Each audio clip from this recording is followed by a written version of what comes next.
to the show where you don't know if it's part of the show. Welcome to the show. If you don't know, it's part of the show.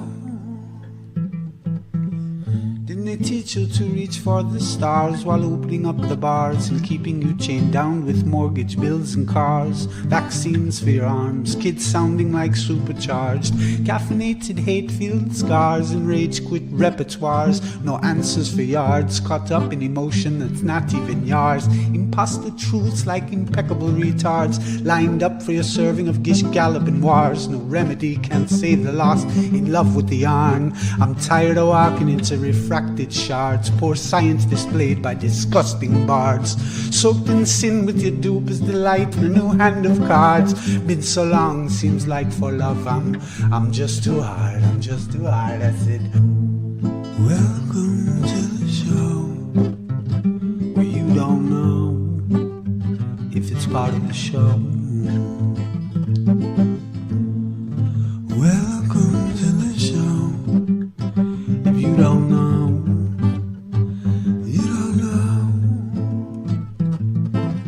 Intoxicated eight makes you believe you're spinning in space while you have no shame or grace. It's a disdainful state I used to contemplate, how to save myself from my own self-hate. Wonder why I was even made with a dreadful fate, forced to try and awake with a full plate. No one to help me stay awake or educate. I've had to liberate and fight through hidden gates. But my brother, heaven could never be late, and rockets don't work in space. It's all fake, the show is on Mars. It's a joke, but you're too far gone, it won't be long. Fepe's beak is strong. We have our song and we march along like streams of knowledge leading to God's holy pond, and lives of truth that hits the bong and sings the song, turns mankind from the wrong. We come in peace with a holy gown and all of us wearing our holy crowns. So the earth is flat and we probably just won't get along, just to go along. I said, welcome to the show where you don't know if it's part of the show. Welcome to the show. If you don't know, you don't know.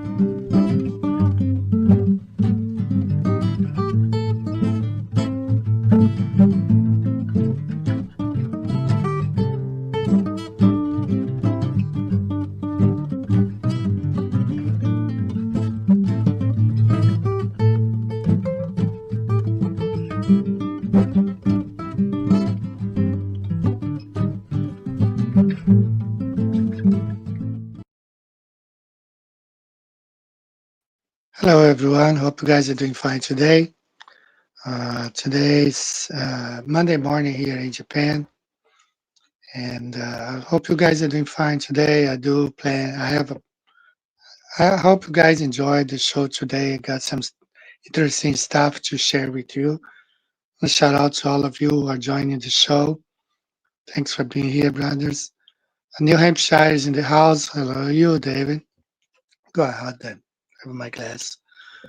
Yuko is in the house too. Hello, Yuko. Hope you're doing fine. We have 2 typhoons coming to Japan this week, so stay safe there in Kyoto. So Amanda is in the house. Thank you, Amanda, for being here. Joel, how are you, Joel? Tennessee is in the house. Mike in Michigan. Hello, Mike. How are you? Florida. Be careful with those electrical storms in Florida over there. Vancouver is in the house. Hello, Victoria. I did read your message this morning. I haven't gone through the video yet. We're going to be talking about that today. Sarasota is in the house. So thanks for being here, all of you. Garth, long-time viewer. Thank you all, guys, for being here today. So I do want to share some interesting stuff, and we will talk about what we went over last weekend when I talked about the Millennial Kingdom and dispensationalism being basically an American created, American made doctrine. But we will leave this for the second part of the show today. I do want to share this stuff about the Pangea, and I think if you come along with me, you might even agree with me that Pangea really happened in 70 AD. So I'm going to go ahead and get started right away. And this stuff is really interesting, important for us to talk about it. So according to mainstream science, the supercontinent Pangea formed about 335 million years ago, and then it stayed together as one huge landmass for roughly 100 to 160 million years. It began to break apart around 200 million years ago. That's according to mainstream science, of course. And I have this from this website. I'm going to go ahead and share the website here. No, I'm not going to share on the chat. I'm just going to show that this is what they teach.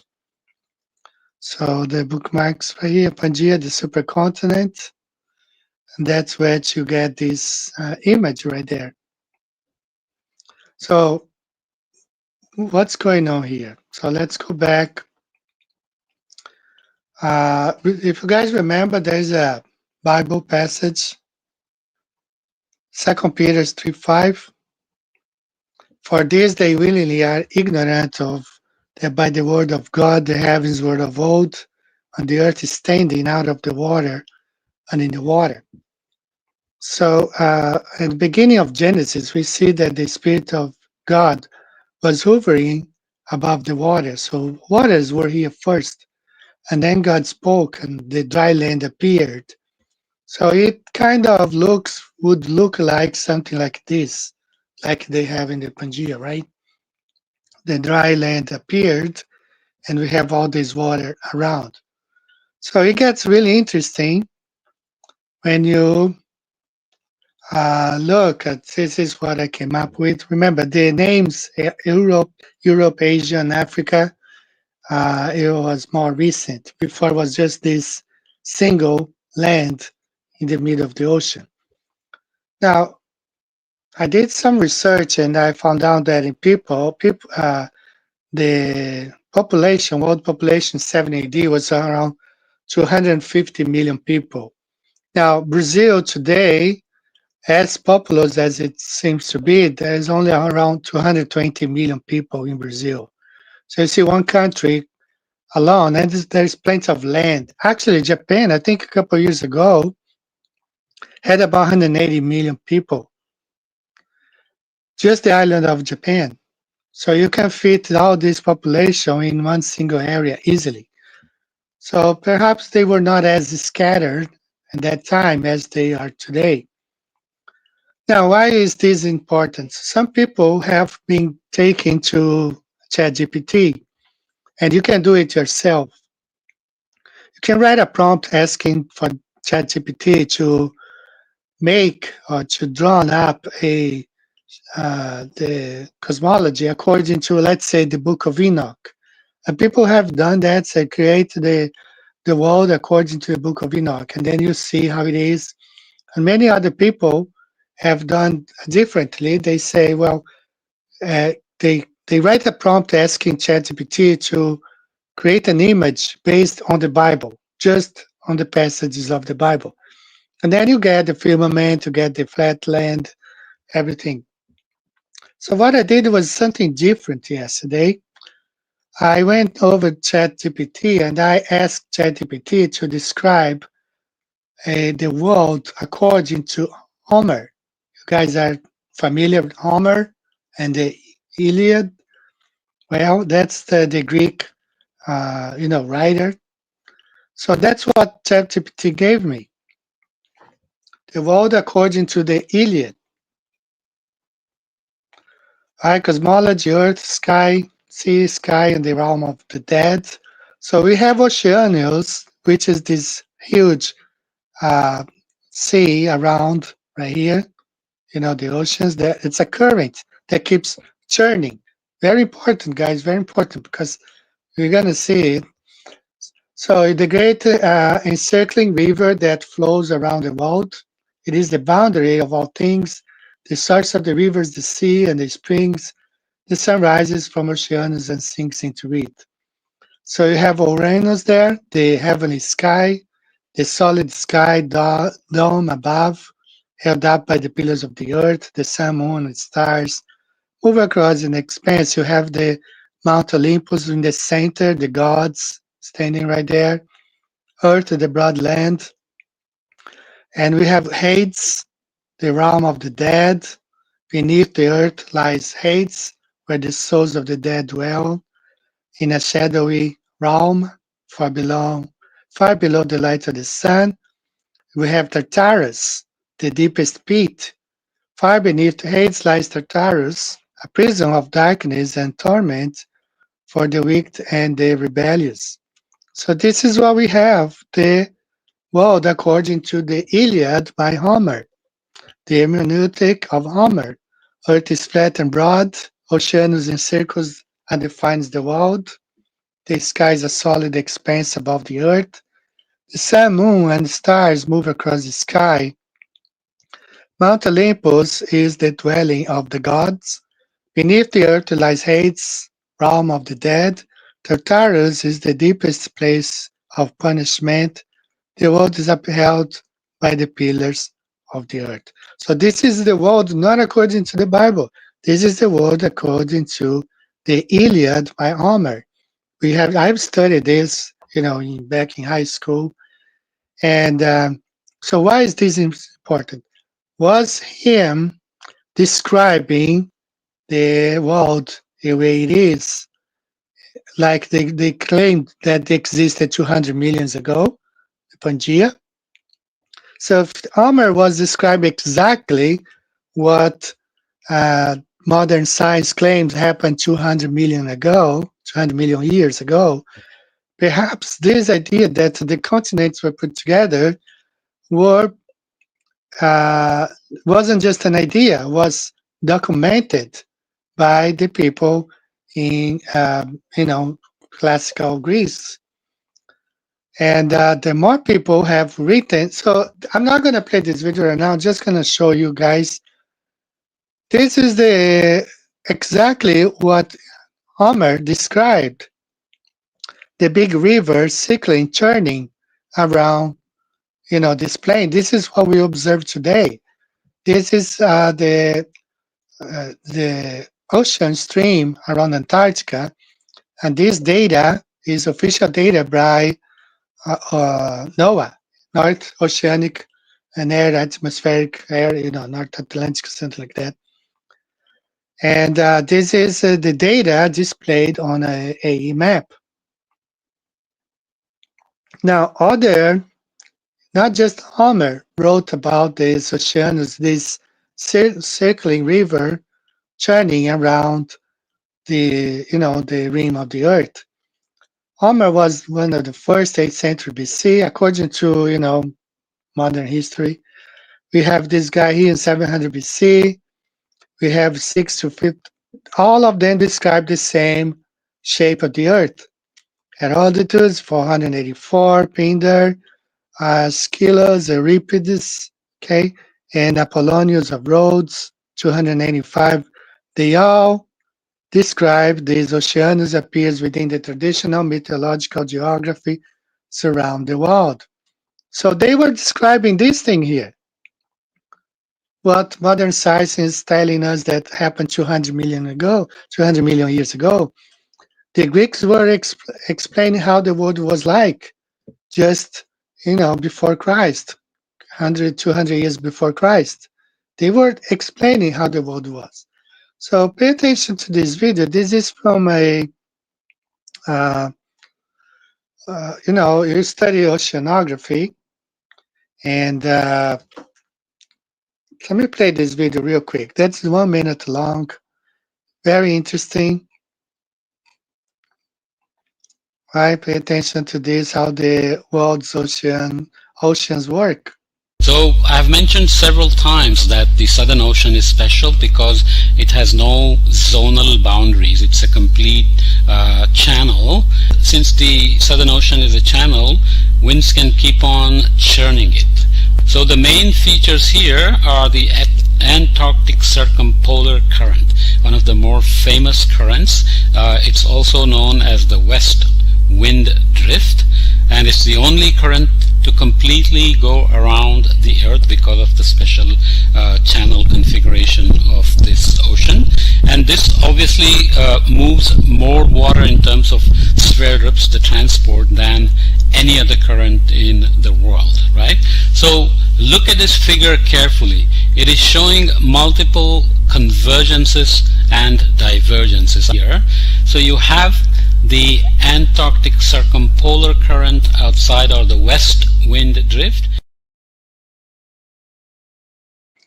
So this is the fastest current in the world. This is what he is describing is the fastest current in the world. So he is describing today what's happening around Antarctica, exactly what Homer described in his Iliad 800 years BC, before Christ, according to modern history. So my conclusion is that those philosophers, they were describing the world as it was.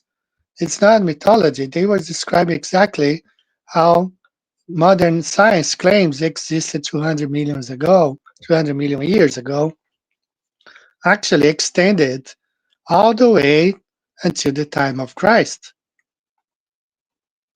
Right? All these guys, 200 BC, they describe this very same thing. This oceanus, this river around the a specific land in the middle. So this is how the ancient Greek saw, and I did a whole bunch of. I did a video about 4 or 5 years ago or six about how the Greeks never believed the Earth was a spinning ball.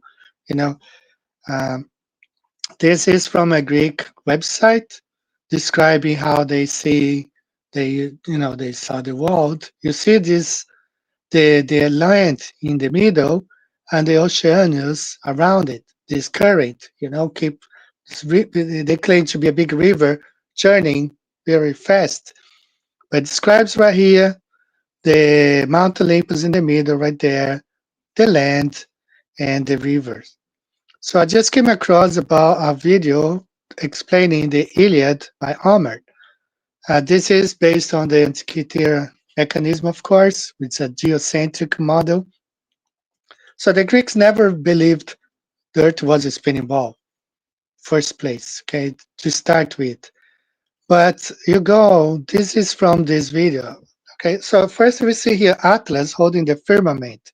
He never held a globe on his back, but he held up the firmament.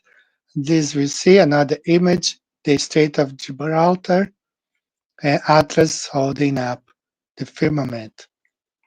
So this is from this short video I watched describing the Iliad by Homer. And you see here the gods and the land here in the middle and this big river around.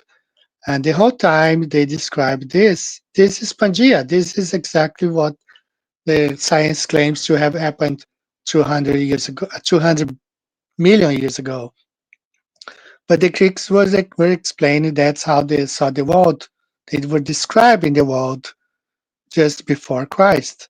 So you see there, here the river, big river, the land in the middle. And I took several screenshots because they talk about the Iliad and how they saw the world. So there you see again, you see him here, the philosopher explaining oceanus around and the land in the middle. The currents around, the land in the middle. Okay, the gods, the land in the middle, ocean, just like we just heard the guy explain in the video, this strong current around Antarctica. There you see again the gods, the land in the middle, and it's full here. two philosophers talking about the shape of the earth. You see Oceanus and you see the land in the middle. So Pangea did not exist 200 million years ago. It existed was the till the time of Christ. That's how the Greeks described them and described it. See there? And it goes on, the whole video talks about the Iliad, Homer, and how they saw the world. Now remember, this idea was just summary. We find several other Greek, philosophers or mathematicians that describe the world the way they saw. See there? Again, the river, the big river around the mountain. So we still have this big river today. It's the Atlantic current right there, and the land in the middle. So what happened is something happened. If the Greeks were describing the world the way they saw it, so Pangea was up to the time of the Greeks, before Christ. So what happened in 70 AD? So that's what we're going to be talking about right now. So more illustrations showing this big river, this current around the earth, fast current around the flat earth. See, there's so many, all from Homer, the Iliad. More illustrations and more illustrations, all showing the same thing, the land in the middle and this big river around. So I want you to see, let's take a listen to this. So what happened in 70 AD? Right? So what happened? So in my opinion, okay, this is my opinion. So this up to 70 AD, according to the Greeks, to the Iliad, to several people who described the world, we had one center mass of land and this big river around it. So by the time of the Greeks and Jesus Christ, those regions had names. We had Asia, we had Europe, and we had Africa, three regions. Jerusalem probably was in the middle. Sometime in, modern history tells us that in 536, a lot of things happened. Cataclysmic events happened and led to changes on how the oceans, the land took place, started forming. So we have here from the hagiography documents this very interesting passage. This was documented in 2009. It has the book there. In the furthest north, beyond the lands of perpetual ice, stands the Black Mountain, Mount Niger, described by northern travelers, composed of the magnet stone that draws all needles towards it. According to accounts preserved by Irish monks who sailed those waters, this mountain emerged from the sea during the time of Emperor Justinian, when darkness covered the sun, 536, 737, 537 AD. So we dispute this date. I believe this happened in 70 AD, not in 536 AD. Upon its summit and surrounding islands dwell beings neither fully mortal nor angelic, but saints who have undergone the first resurrection described by John. Their bodies, though tangible, emit light and require no sustenance. They maintain a sanctuary built of materials unknown to fallen men, preserving knowledge from before the flood, governing world affairs during this millennium of relative peace. When the 1,000 years reach completion, calculated as approximately 1536 to 1540 AD, they shall welcome the faithful who find paths in their sanctuary before the ancient serpent is briefly unleashed. So this idea that this event happened in 536, I don't believe that's when it happened. It really happened in 70 AD. We see here in Revelation 6:12, and I beheld when he had opened the sixth seal, and lo, there was a great earthquake, and the sun became black as sackcloth of hair, and the moon became as blood. Now, you guys listen to this and think if this matches or not what Revelation is saying. Okay, so let's take a listen to this quick short video right here. And then I'll take a look at the chat. Okay, put on my glasses. It's right here. Historical records claim that in 536 AD, the sun vanished for more than a year. A mysterious fog dimmed the skies, causing famine and plague. Modern science blames it on volcanic ash, maybe from Iceland, maybe Krakatoa, but nothing quite fits, so we don't really have a clear-cut answer or cause. According to believers of this theory, however, that didn't occur in 536 AD at all. Proponents argue that the darkening of the sun actually occurred in 70 AD, right after Christ's return. In many versions of this theory, the cosmic signs, like the darkened sun, fading stars, and celestial upheaval, occur with or just after Christ's return. Supporters tie in Jesus' words in Matthew chapter 24, Mark chapter 13, and Luke chapter 21, where he talks about the sun, moon, and stars going dark before the Son of Man appears, back to that judgment event in 70 AD. Others point to 2 Acts chapter 2 verses 19 through 20, where it says, and I quote, "The sun turned to darkness, the moon to blood," as a prophetic echo of that first century upheaval. And in Revelation chapter 6 verse 12, the same image appears again, when it says, and I quote again, "The sun became black as sackcloth of hair, and the whole moon became as blood."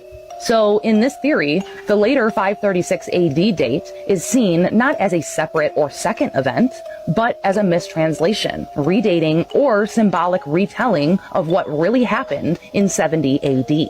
The darkened skies were not volcanic dust or due to natural disaster alone. They were the smoke and shadow of divine judgment, signaling the cleansing of the old world. The worst year in human history was the year 536 AD. Oh. Okay, 536 AD. When was that? What was happening at that time? They called it like the year of darkness. There was a volcano that erupted in Iceland that ended up making the sky dark around the entire world, or the recorded world, which would be like Europe, Asia, Africa, dark for an entire year from this cloud of how big An entire year? Entire year. Like to where all these different nations recorded that year of like the sun gave off light like the moon. Oh my gosh. Like it gave off no warmth, and the global temperature dropped 15 degrees within that year. And so there was mass famine. Yeah, it was like recorded in China that it was snowing during the summer. Yeah. I think you're just describing Portland at this point. Like, But what that did was, with the famine and all that stuff, all these rats would come in because it was so cold outside. They would come into homes, which ended up leading to the bubonic plague. No way, because they carried it. Wow. Yeah. Wow. It was like the first recorded plague was from the result of this volcano going off in Iceland. Now we have to talk about Pompeii. Historically, Pompeii was a busy Roman city at the foot of Mount Vesuvius. And according to modern history books, the volcano erupted in 79 AD, sending a massive cloud of ash, pumice, and hot gases all over the city. Buildings collapsed, streets were burned, and thousands of people passed away in an instant. Archaeologists later uncovered the city under meters of ash and made plaster casts of the voids left by decomposed bodies. Those frozen, twisted poses that make Pompeii so haunting. Now, according to this theory, that official 79 AD story is part of a larger picture. Supporters of this theory claim Pompeii's destruction wasn't just a normal volcanic disaster, it was part of the same fervent heat that judged the old world in 70 AD. And believers of this theory say that this event took place in 70 AD, rather than 79 AD like we are led to believe. In that view, the frozen bodies, melted cities, and molten landscapes aren't only the result of ash and pyroclastic flows, rather, they're physical evidence of divine rule and judgment. Humans and buildings petrified in the single instant of God's cleansing fire. The perfectly stopped moment in the ruins becomes a marker of the larger purge that reshaped the world and melted the Nephilim-like forms into the landscape. All right, extremely interesting stuff right there. Let me check the comments, but that really describes what happened. For example, when Peter says that the elements were going to burn in fervent heat, stuff like that. So, but that's my claim. My claim is that Pangea, or this idea of one continent in the middle, supercontinent, and this big river around, journey existed up to the time of 70 AD, and the Greeks described it, the world, the way they saw it. This one continent in the middle, and with 250 million people only living in 70 AD, population that it's around the same population we have in Brazil today, uh, perhaps a bit more concentrated. It was easier for the gospel to spread all over because Paul says in Colossians, and there's another passage where he says that the gospel had been preached already all over. So it makes it compelling evidence that these events in 70 AD was really way more, had way more consequences that we are believed. And it happened in 70 AD, not in 536 AD. We know it happened, but we are only finding out now. I never learned this, even though I have a master's degree in emergency management. I learned now about earth science. I never heard of those events in 536 AD. Never heard. They teach us about one volcano here, one volcano there, but never heard of this thing that happened in 536 AD. So let me just see here the chat. I still wanna. Thanks for the comment. Thank you so much.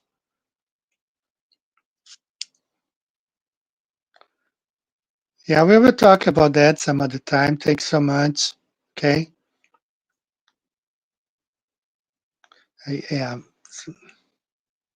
Hi. Sorry about the crackling interference. Okay. I don't know. Sometimes I have I don't know. I battle this all the time. I don't have like a professional live streaming. My microphone is as old as like 10 years old. But sorry about any problems with audio. Okay. So let me go on and finish this part. That's my claim. That's what I believe it happened. So where do we go from here? So 7 AD, we have this supercontinent, right? And then 7 AD, with all these things that happened, so it goes in. That's my opinion, that the continents were divided. And this is the Urbano Mount map, Urbano Monte map, Monte map. And so you went from this in 7 AD to this. The continents, the islands, I think the original Greek were going to said that like the coasts were going to be moving away. And for 1,000 years, from 70 AD to not this date, this is the date they give us. But I believe 1070 AD for 1,000 years. And so in 70 AD, went from this to this. And according to the Urbano Mountain map, we still had, during the Millennium Reign, we had nice weather all over the Earth, including this region right here, where is today Antarctica. So the lands changed considerably because all those events took place, and it took 1 year or more for things to go back to normal. The sun went dark, the moon turned into blood, and it took over. All the plagues, happened right there. So, and then what happened after Satan was released? It went from this to this. That's what we have today. Before we had no ice around the rims here. We had no ice in the middle. Greenland was green.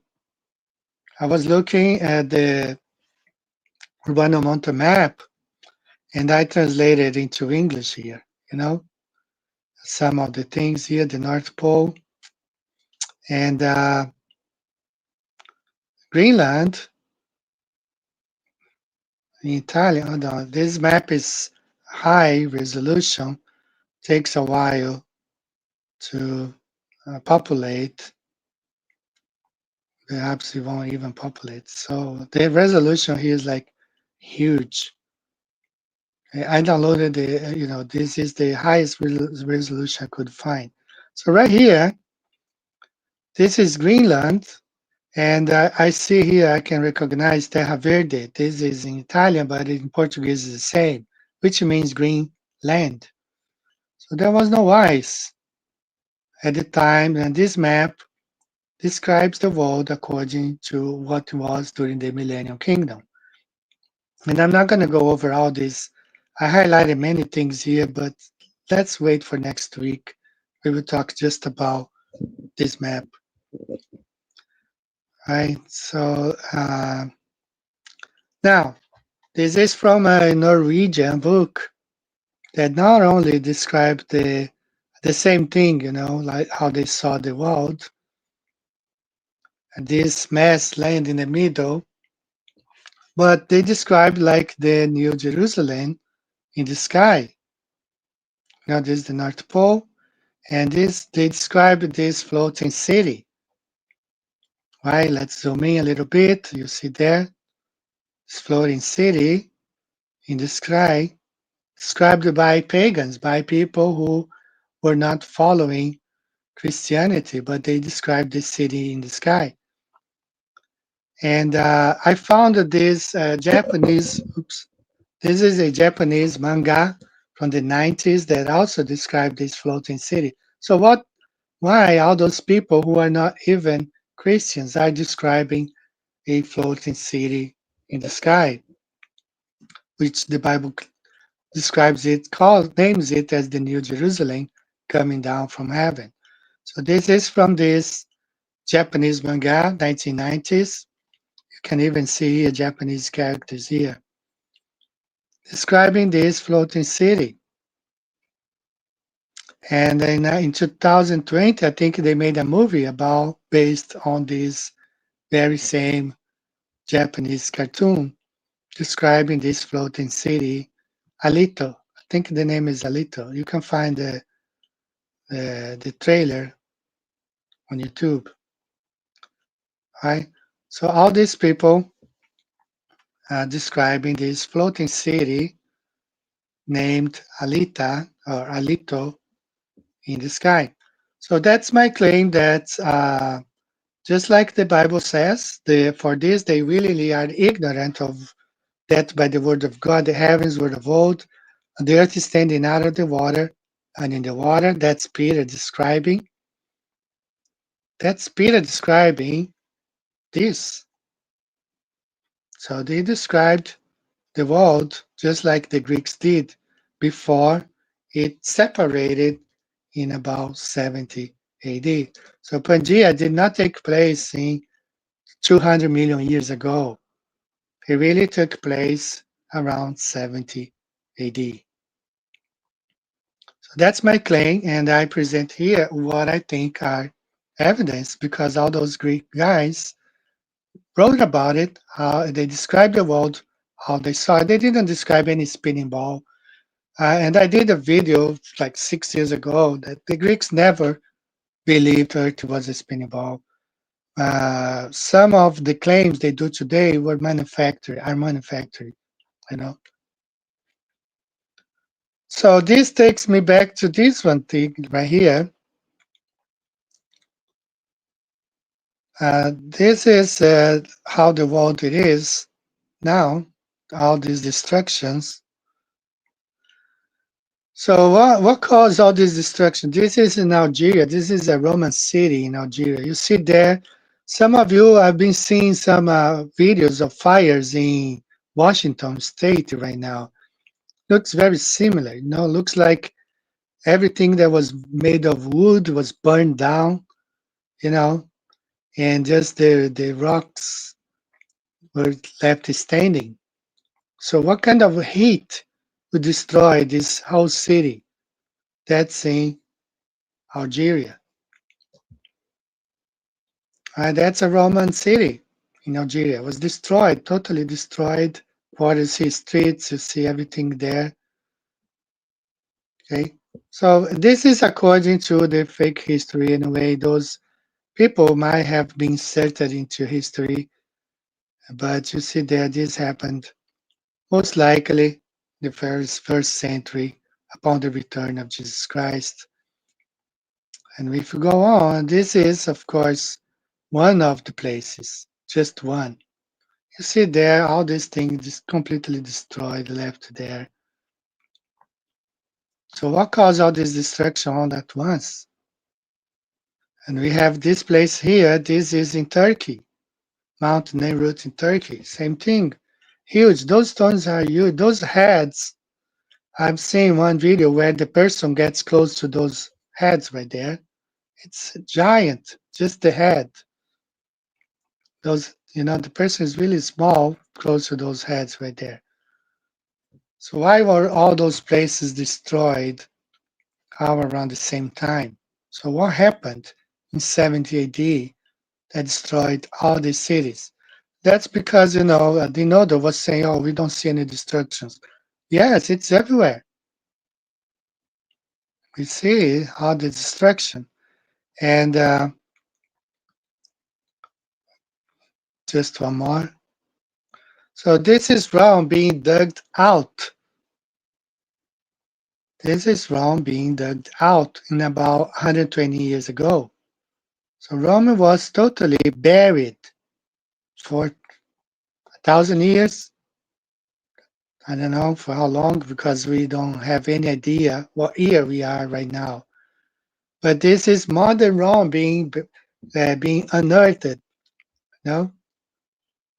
just in the late 1800s, early 1900s, 1920, some of these excavations, 30 feet of dirt, many places 40 feet of dirt being dug out.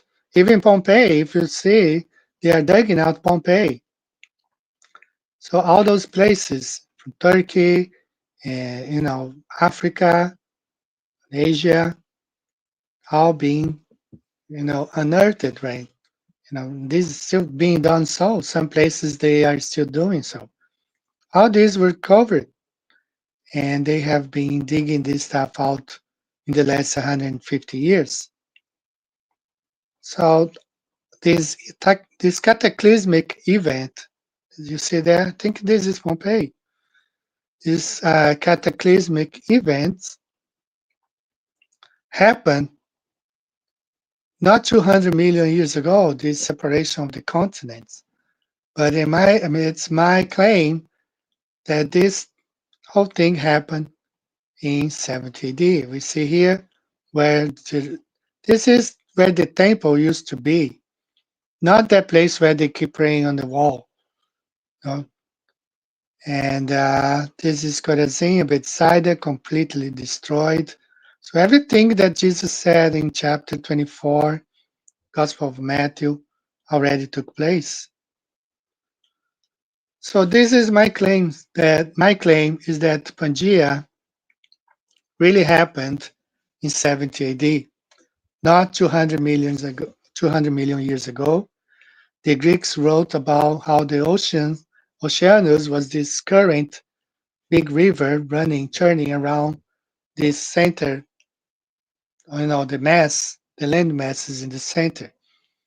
And that's my claim, and I think if you look at the Iliad, the Homer, or some of those Greeks, they describe the world just like modern science claims that existed 200 million years ago. And all those the plagues from Revelation, in my opinion, took place in 70 AD, right after Jesus returned. He took those who were waiting for him alive, the ones who died in Christ. That was the first resurrection. They became the saints that reigned with Jesus for 1,000 years. So when we see, especially Orthodox imagery, the saints with the halo around their head, that shows the glorified saints. and they reigned with Jesus for 1,000 years. That's my claim. That's what I, claim that to have happened. So let me check the chat real quick. Then I still got more to talk about it. So Gunnar Hanson also attributed these events as divine intervention. Yes, he was a secular. He passed away, I think, in 2024. He was a secular historian, archaeologist, not religious at all. But as he went over 30,000 sites, Roman and Vikings, and he realized all those people lived at the same time, and it had to be something supernatural to destroy all those cities at the same time. All those places had to be something supernatural. So I hope you guys. Sorry about the cracking. I can't help it with that. Thanks for. Yeah, it's called Alito, the Japanese. I'll see if I can find it here and share with you. Just a second, okay?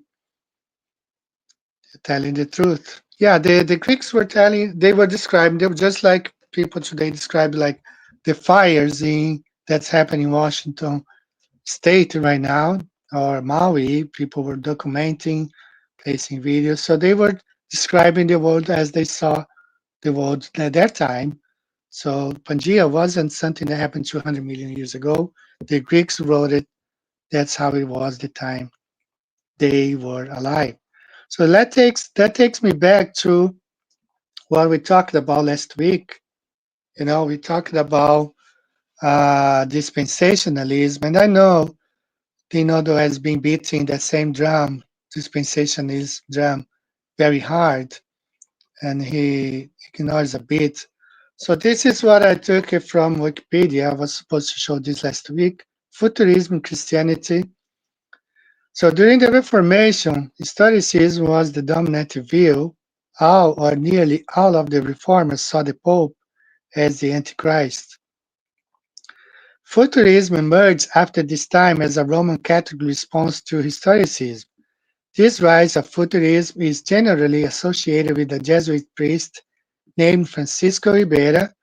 Ribera is said to have developed his scheme for the purpose of refuting historicism and its papal antichrist.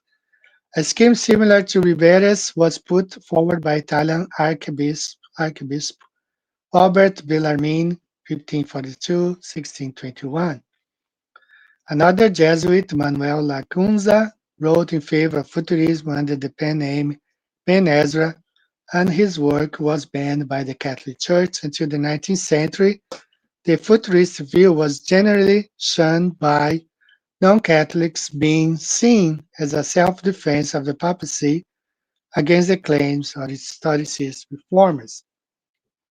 So the position that Dinodo takes today is a Jesuit position. Whether he wants to accept it or not, it's up to him. He's a leader of the church. He studies, he's a researcher. Whether he is purposely hiding this information from his church, that's going to be up to him. Let me do it again real quick here.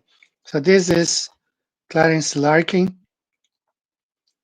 and the pyramid, they based on the pyramid right there. He wrote his whole book, Dispensational Truth, based on the pyramid and how he came up. So this is from his book online. You can find the book online. It's called Dispensational Truth. Chapter 32, where he goes on describing the pyramids and how it contains the prophecies God wrote on the pyramid, the time of the ages. And then he goes on his book, all his illustration.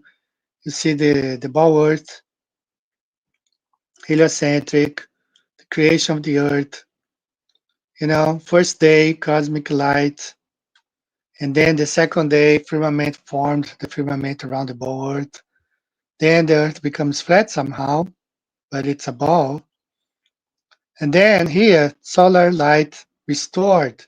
So he claims that the sun already existed, but God restored. He removed all the, whatever was covering the whole earth. So this is the evangelical guy, drawing these charts. 6 days, see out there, the New Jerusalem coming down on the whole earth. Great white throne on the whole earth. So these are the charts, okay? Just gonna go real quick because Daniel's 7th week, that's how they came up with the gap between the 6th, 9th, and 7th week, because it's written on the pyramids according to these guys. All right, so a lot of things here to consider. If you think about the Satan's little season, why we are claiming we are in Satan's little season, it's because it's evident that these prophecies, these things happen already. If we don't have if the Greeks were describing the land just before Christ being all together in the center and this big river running, churning around it, and then we have all these events happening, they claim to have happened in 536 AD, which I believe happened in 70 AD, when the continents spread apart from each other. So logically, the prophecies, we don't have any prophecies for today, like everything was fulfilled. We only have Christ now, and that's what we have. All right, so I'm going to play a song now. This is a song while I catch up on the. Yeah, sorry about I was not sharing the screen. I'm so sorry, but I did it. I think I got it right now. So let me play this song real quick, and I'll go over the chat.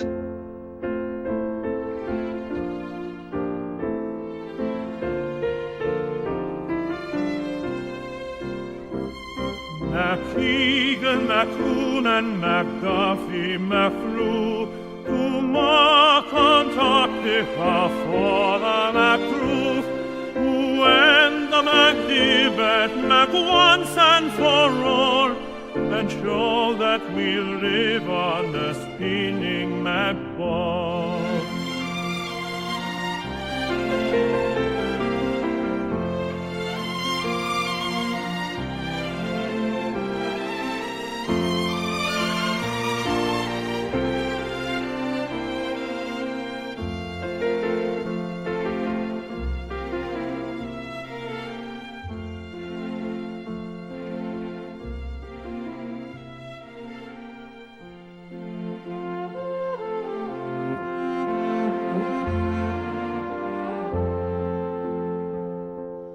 McKeegan, McTood, and McDuffie, McFlew, to Mark Antarctica for the McTruth, to end the McDibit, make once and for all, and show that we live on this spinning McBall.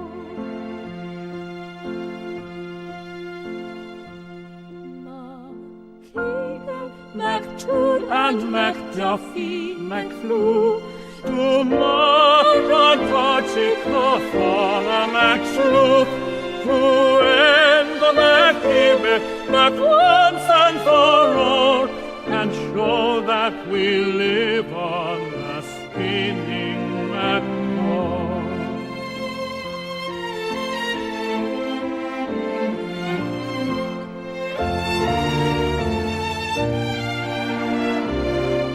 McKeegan, McTool, and McDuffie, McFlew, to Mac Antarctica for the McTruth, to end the McDibet, Mac once and for all, and show that we live on the spinning McBall.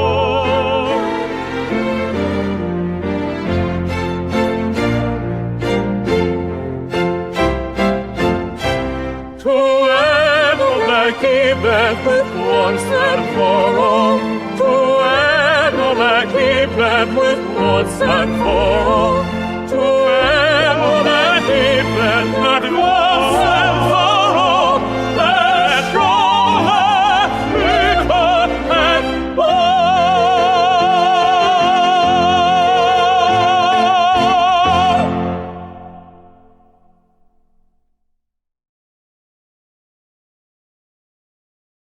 Shout out to Mr. Cheswick. Their new song by him.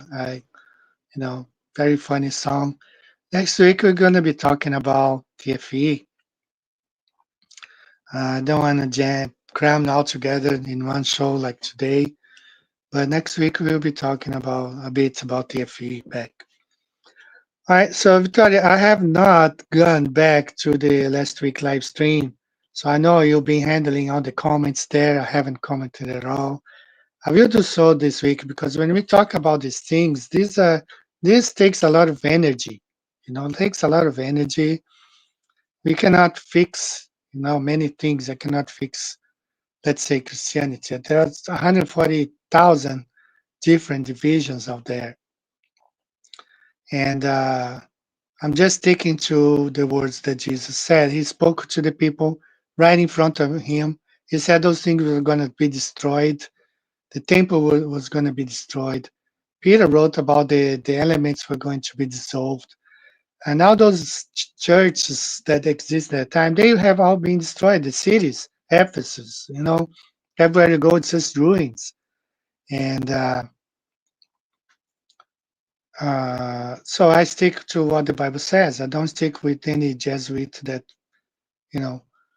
talking about futurism, and I don't understand why Dinodo does not talk about this fact. He omits that.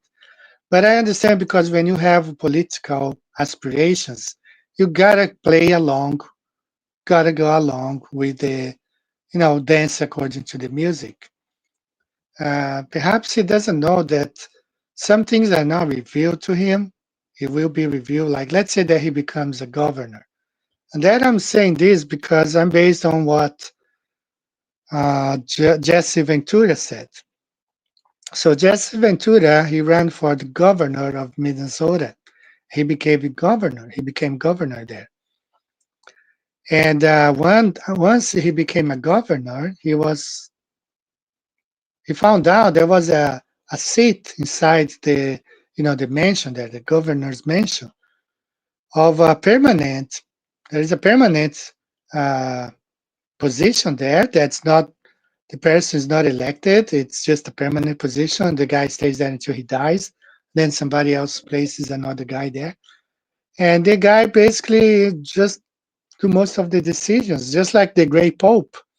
We think that the black pope or the white pope does the thing, but there's a gray pope. He is the one who decides. So, he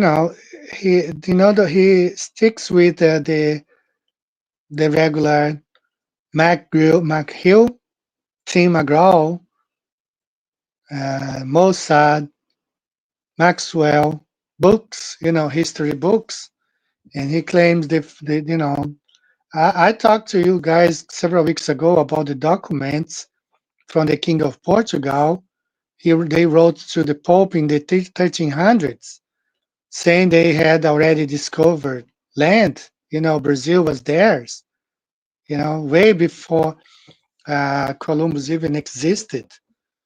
I showed you guys the documents, the place where the archives in the Vatican is, but Dinodo preferred to believe, that some pilgrims came over, in 1600s and found America, all that stuff, So let's listen to what this guy has to say here. Said that the Revolutionary War was a psychological operation and that the founding fathers are not who they were made out to be. Can you dive into that? Here's the raw truth. The Revolutionary War was largely a controlled transfer of power, not the glorious fight for freedom we're taught. The real picture. Many of the founding fathers were high-level Freemasons, deeply connected to European secret societies. Washington, Franklin, Jefferson, and others operated within the same occult and banking networks that controlled Europe. The war created the illusion of breaking away from the British Crown, while the financial control system remained firmly in the hands of the same families and institutions, especially the City of London banking houses. The war generated enormous debt. That debt became the mechanism to eventually bring the new independent nation back under financial control. The Constitution itself contains loopholes that were later exploited to turn the United States into a corporation in 1871. Citizens were gradually turned into corporate assets through birth certificates and later social security numbers, pledged as collateral to international bankers. The founding fathers weren't saints. Many of them were part of the same power structure they claimed to oppose. They understood ritual, symbolism, and energy. Washington, D.C.'s street layout is pure occult geometry. The timing of the Declaration of Independence and the design of the Great Seal are loaded with esoteric meaning. The war was brilliant theater. It divided the population and created strong emotional loyalty to the new system. It wiped out much of the old power structure under the guise of independence. It allowed a new management layer to be installed with fresh branding, land of the free. The elite learned a valuable lesson. It's much easier to control people who believe they are free than people who know they're slaves. The Revolutionary War was the first major modern psyop that perfected this technique. This is why you see the same bloodlines and banking dynasties maintaining control for centuries, regardless of which side appears to win wars. The Revolutionary War was never about freedom from monarchy. It was about installing a more sophisticated system of control that used the language of liberty while keeping the same masters in charge. You guys remember that little girl who traced all the presidents to the king, I think it was King George of England, all of them including Obama. So this idea that this nation was created because of some people who wanted to be free of England, no, it's all connected. It's all connected. So Dinodo thinks that the history published by the McGraw-Hill books, it's true history. So how can you even argue, Like he talks about the Russians and the Chinese. Well, the people who installed the government of Russia, the Soviets, left New York to do so. They went 300 people, they left New York, they traveled from New York to Russia, and they installed the Soviets there. The communists. They came from New York City, and this is also from China, because now he's been talking about China here, China there. So look at this here, right there. Let's see if I find it here. Now everyone thinks China is against Israel and the United States. But what if I told you the CCP was installed by the Jews and still works with Israel? Let's start off with this picture that has been scrubbed off the internet. You have the first chairman of the CCP, Mao Zedong, who went to Yale and was a part of the secret society Skull and Bones. The Rothschilds controlled Mao with funding organized by Israel Epstein, who you'll see on his left. And you have Solomon Adler and Frank Coe. They were influential in the Jewish contributions to the Chinese Revolution. Here's the new game Moles on Rainbet. To overthrow the prior government to install the CCP. These men were a part of Roosevelt's war cabinet. Pretty much the same thing with Trump having the Kushners and the Miriam Adelsons of today's time.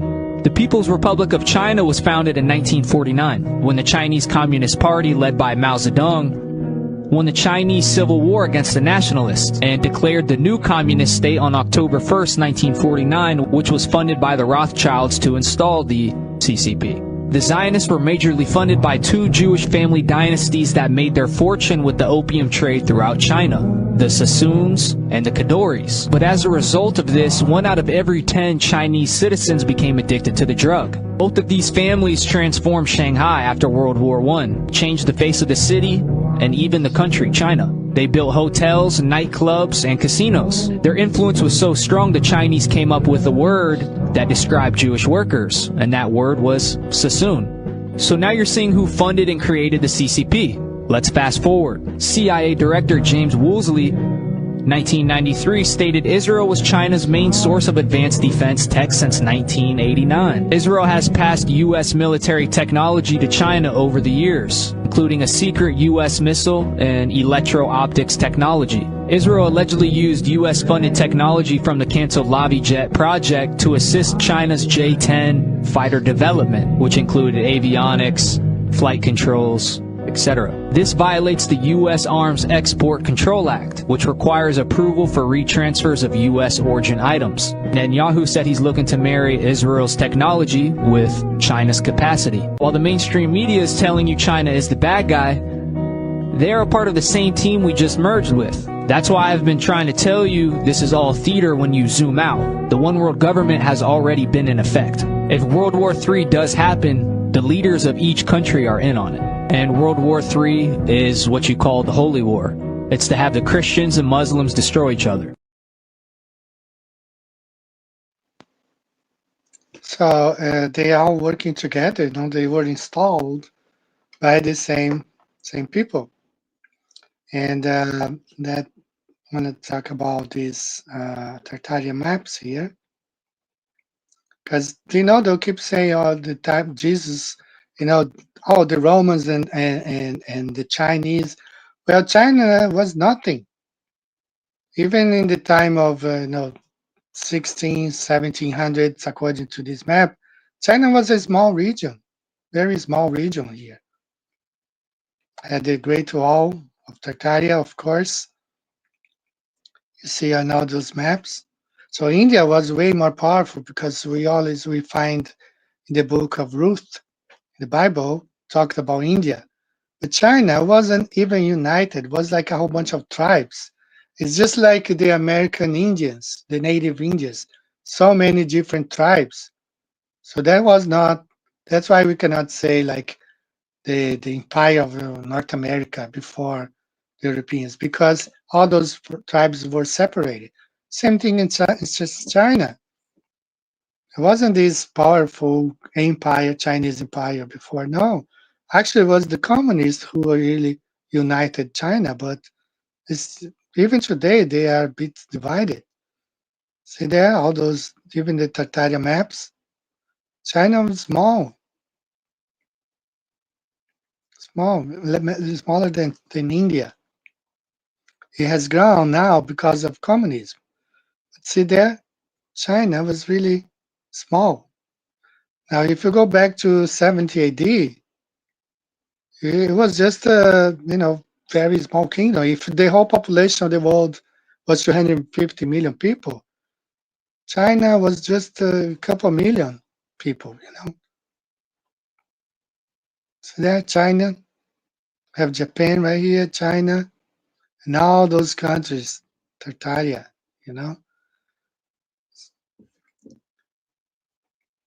All right, so let me see if I still got a few more things to do because the shows it's time goes so fast. It's around we've been going on for over an hour already, and I haven't still got a little bunch of stuff to do. So I don't want to just cram things together, but sometimes I have to. But let me share this news here. Trump is back talking about Greenland, right? Greenland is back on the menu, and perhaps we know why. They got to prepare themselves. If they want to go ahead and do all the evil things they have to do, they might find opposition coming from the North Pole. So this was on the news last night. I saw it on the news, and it's been on the news recently. Where is it? Bookmarks. Right here.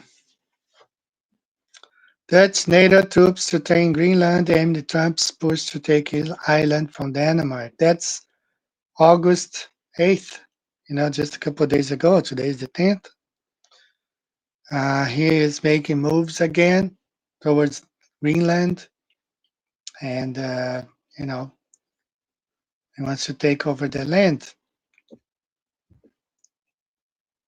All right, so I still got more things to show you guys, but I want to show this thing right here. That's why I'm going to be talking about TFE next week. So I downloaded this PDF from Union Glacier. And if you guys see here, this red line, well, this is the area. They are confined. If you pay $35,000 to go to Union Glacier, you are confined to that area. You cannot cross that red line. You cannot cross the red line. They have cones marking how far you can go. So this is comparing the size of the airplane here. This is compared to, let's say, a big airport. That's where you are. You are in an area like a big airport, and you cannot leave that area. You cannot pass, and I went over the 10 pages long document. This red line right here marks the limit, how far you can go. You pay $35,000 to go to Union Glacier, and they say, oh, anybody can go to Antarctica. Yeah, anybody can go and stay there, just like you can go visit Alcatraz, the prison Alcatraz, and stay there. You cannot leave because it's ocean all around. And that's the same thing. You go, you pay $35,000, and you can't leave that area. You are confined into this area right here. You cannot leave this area. You can't. You just can't. You are confined. It's just like a zoo. You place an animal in a zoo, he's free as far as that area only. You cannot leave that area. So same thing here, right? Union Glacier. All right, so let me catch up here. And sorry about all I forgot to share my screen for almost 10 minutes. All right, let me catch up here, guys. Yeah, for your own safety. They have cones there. You can zoom in and see the cones. They cannot go past that area at all. So shout out to all of you who are here. Crystal is in the house. All of you. Thanks. So the main idea of the show today was to claim that the Greeks described the world as it was at the time they were writing. This concentrated landmass and the ocean around it, what they call Pangea, that happened like 200 million years ago. It was actually up to the time of the Greeks, prior to 70 AD. And I think all this division of the continents happened. The sun went dark for over a year. They claimed at the same time volcanoes exploded all over Indonesia, South America, Asia, North America, Europe, all at the same time. So it's the same as saying like the land broke apart, earthquakes everywhere, and we have all those destructions all happening at the same time. All right, let me share my YouTube channel here, what I have been up to. And again, I haven't uploaded many videos for the Flat Earth ceremonies this week. I'll try to do so. As you guys know, Japan is going through some difficult times. It was helped by the US, rescued the yen, really weak, really weak. Japan's economic collapse, curse between China and USA into 2026, double squeeze. Japan bankruptcies in January to June, top 5,000 for first time in 12 years. 5,000 companies folded, in the past 6 months. Tough new permanent residence measures trigger concern in Japan. Due to the economic things going on, so They want to make it a little bit less attractive for people to come to Japan. When the economy was booming, they had no problems at all bringing people. But now the economy is down, so they're making things really difficult for people to come. But it's still a beautiful country. It's nice. I like it here, and I hope I get to stay. That they don't change the permanent residency laws, because if they do, my daughters and I we live here, so we might have to go somewhere else. I don't know. I hope that doesn't happen. So guys, if you want to support the channel, I'm going to share here one more time. Just go to my channel, click on one of the links, any video you see there. This is the latest about the North Pole. Click on any video, go to the description box. You can support getting a t-shirt or a map, listeners map. If you want to become a Patreon, I would appreciate. The Patreonship has helped me a lot lately because I haven't worked as much as I used to before. I used to help people out. I used to donate money. I used to support people here and there, but things have changed, especially after COVID and after I had some health problems. So I'm working way less than I used to. But, never required. It's always appreciated, right? PayPal, Patreon, or visit the store, get a map, get a t-shirt. So I want to play one more song. Then we will be back for the final part of the show. So let me choose a nice song here. Since we were talking about, let's talk about, this thing right here.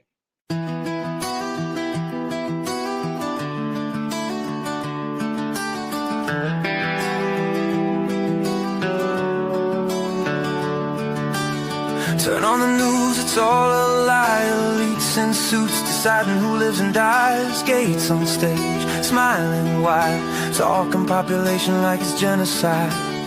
They own the airwaves, control the feed. Big pharma profits while the people bleed.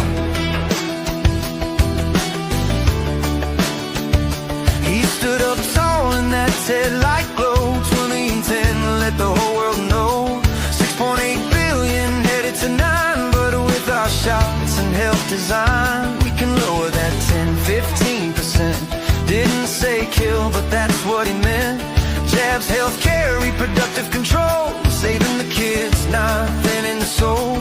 Big pharma pockets lined with gold, while we line up doing what we're told.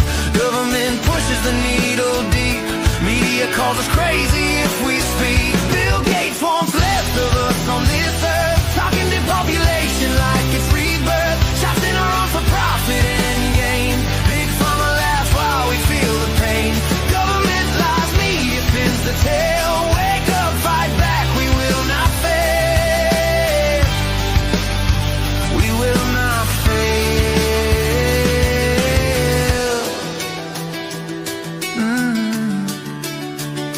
He said it plain on camera, no shame. Lower the numbers, playing his game. Elites decide who breathes the air while we pay the price. It ain't fair, they traumatize us, steal our rights slow for power and money. That's the show. He warned us clear, another wave coming soon. Fauci echoed the tune under the moon. Surprise outbreak, they both prophesied. How they know, cause it's planned inside. Events will now rehearse the fear. Months before the disease appeared. Lock us down, steal our rights away for control and cash, that's how they play. Big pharma rush the shots to market fast. Billions in profits, side effects mass. Government mandates, no questions asked. Bill Gates wants less of us on this earth, talking depopulation like it's rebirth.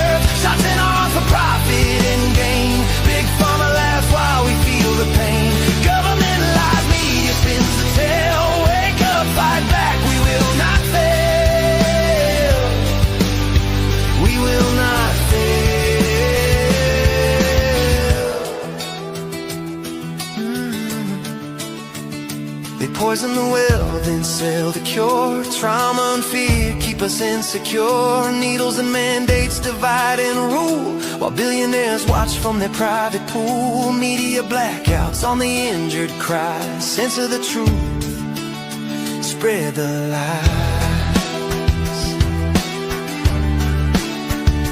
Carrie Mullis, Nobel Truth Teller, bold inventor of PCR story untold. Before he died in 2019, said loud and clear on the screen, these tests ain't made for diagnosis at all, just amplification, that's the call. Can't tell sick from well, just fragments they find, but they use it to lock down mankind. Convenient time and he spoke the truth, then gone too soon, no more proof. Megalomaniacs in their ivory towers, playing God with unholy powers. Media puppets repeat the script, big pharma rakes in every cent. They traumatize kids, destroy the free, offer their new world tyranny. But we see through the smoke and lies, the people rise, open their eyes. No more chains, no more control. We take back our bodies, our minds, our soul. Gates foul, see the whole damn crew. Your game's exposed, we're coming for you. No more fear, no more blind trust. Your empire crumbles into dust.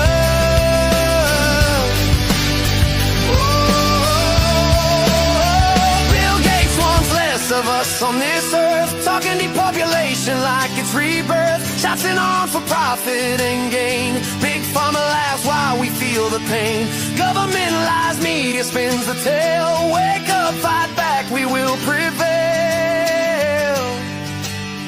We will prevail.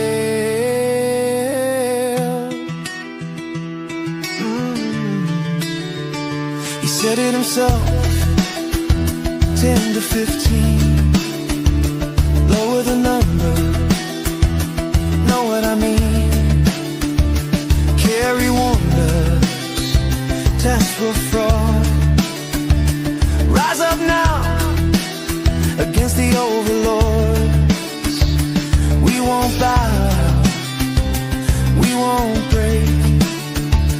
Truth will win for humanity's sake. Fight is on.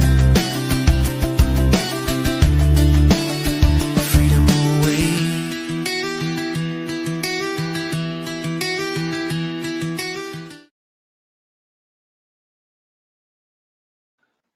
All right, guys, this song is right here on my, you guys go to my channel or playlist.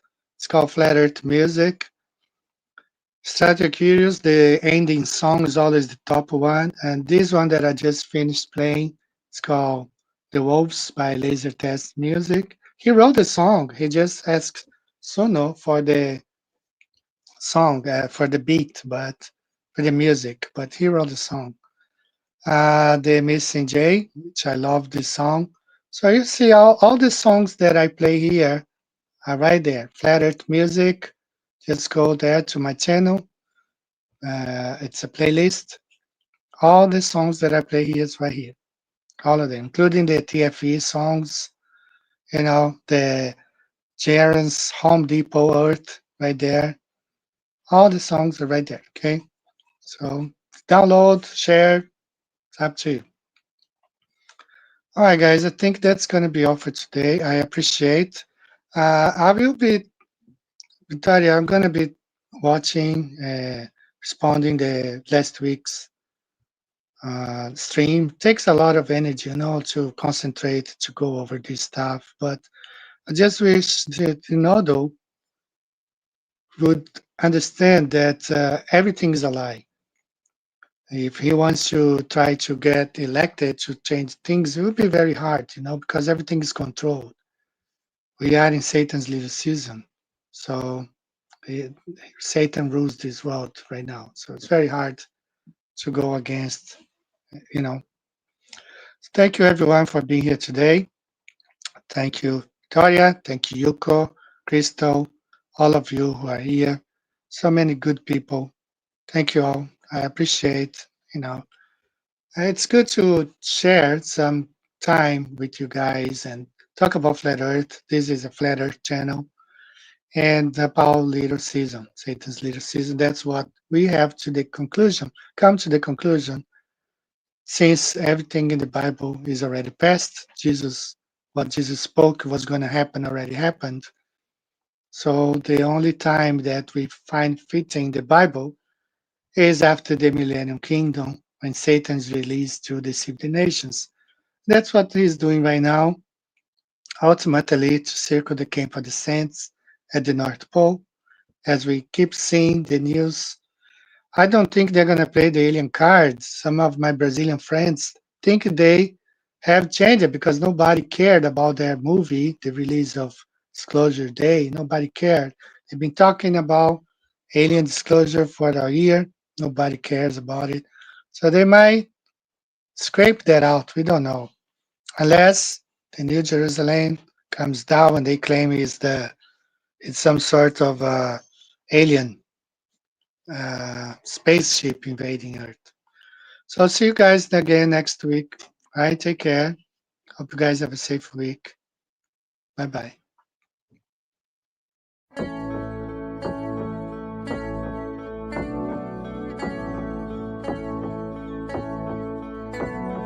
Wonderful, magical, celestial light, fantastical, mystical, wonderful sight.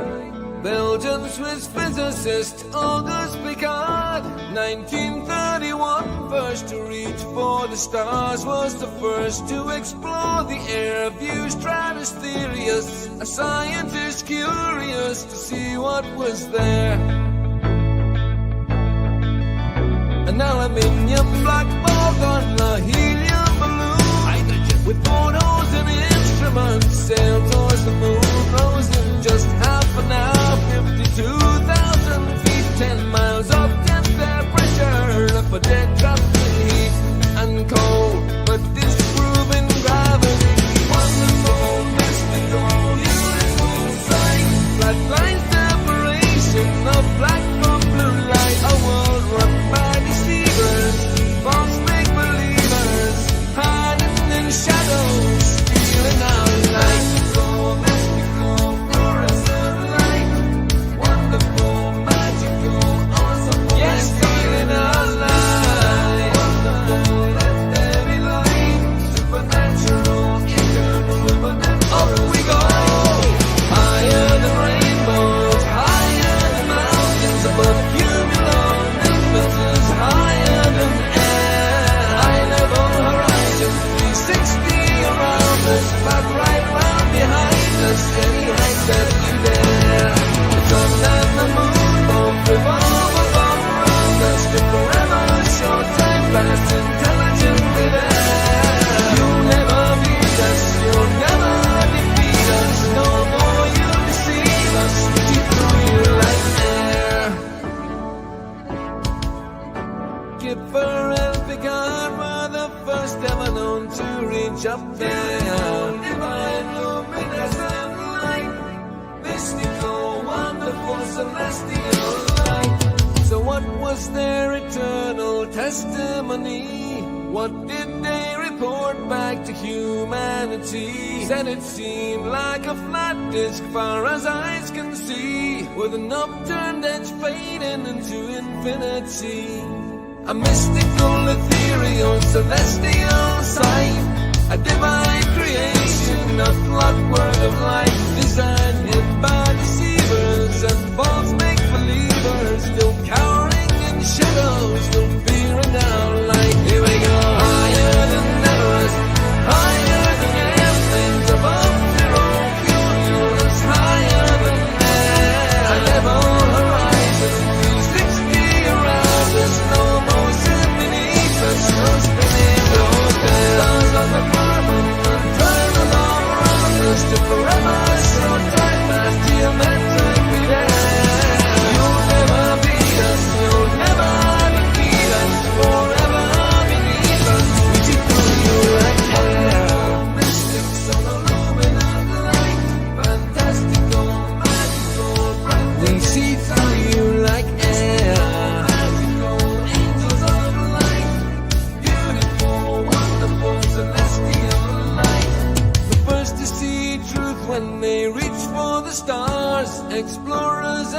distance, Kipper and Picard.